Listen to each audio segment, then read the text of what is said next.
Before inviting the Honorable Betty King, a permanent representative of the United States, I want to convey to you that all our thoughts today are with the victims of Oklahoma.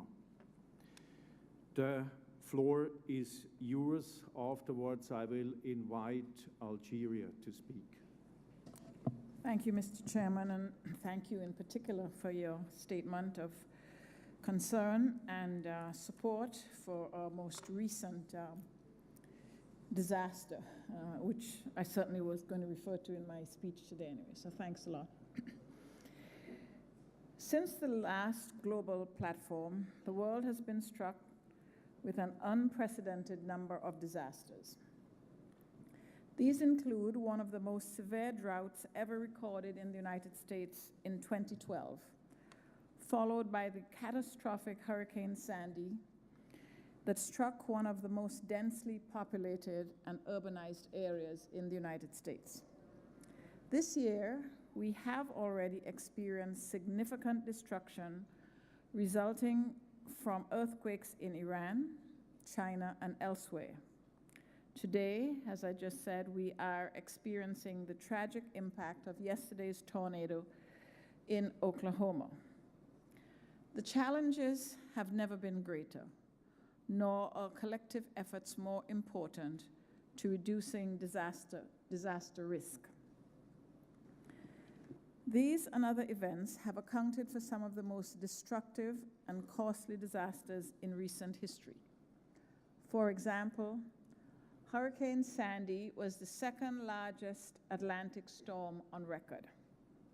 The severity of the weather system and characteristics of the impacted region highlighted several areas for improvement, including the need for more advanced planning to address issues specific to emergencies in densely populated areas.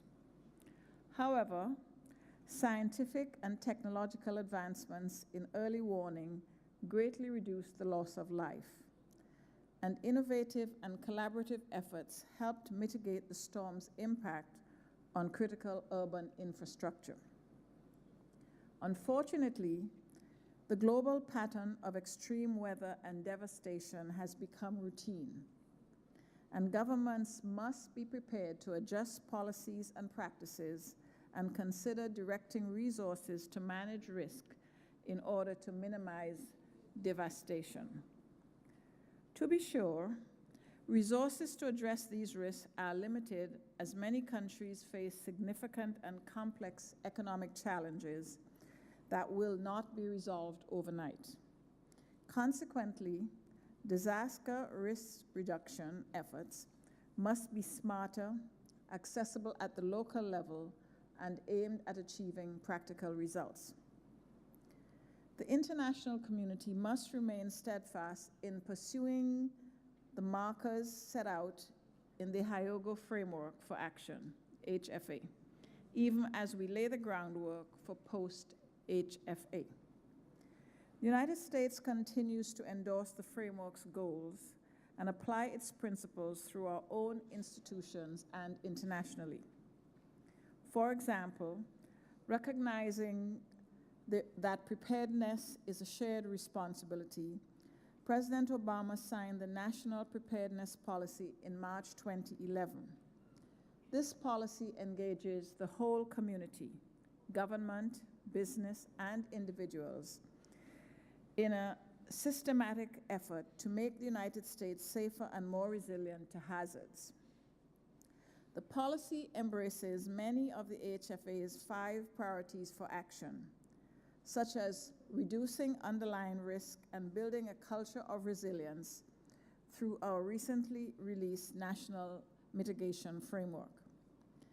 U.S. programs support governments, communities, and civil society in reducing the risk of and preparing for natural disasters by safeguarding lives, livelihoods, services, and facilities, ultimately increasing resilience to adverse transitory events globally.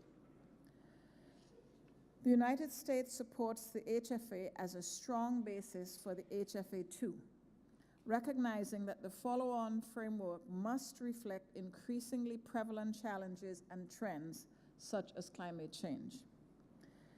The United States supports the Intergovernmental Panel on Climate Change's special report on managing the risks of extremes and disasters. Conclusions that disaster risk reduction measures are an effective way to adapt to climate variability and change, and we support closer integration of the two issues. Additionally, DRR should be integrated into sustainable development and poverty eradication policies, plans, programs, and budgets at all levels, and should be considered within relevant future frameworks. We need to strengthen the existing physical infrastructure. In developed countries, aging infrastructures not built to withstand the increasing frequency and/or intensity of the natural hazard events we see today in some regions will exacerbate existing vulnerabilities. In many developing countries, infrastructures supporting clean water, sanitation, decent housing, transportation systems, and electricity are poor, unreliable, or non-existent. Improving these systems, along with incorporating some degree of accountability in the HFA2, may increase livability, reduce diseases, and strengthen the resilience of populations. Disaster risk reduction is a shared responsibility and calls for the involvement of everyone. HFA2 processes should therefore encourage active participation of a broad range of civil society actors, including affected communities, the private sector, and academia.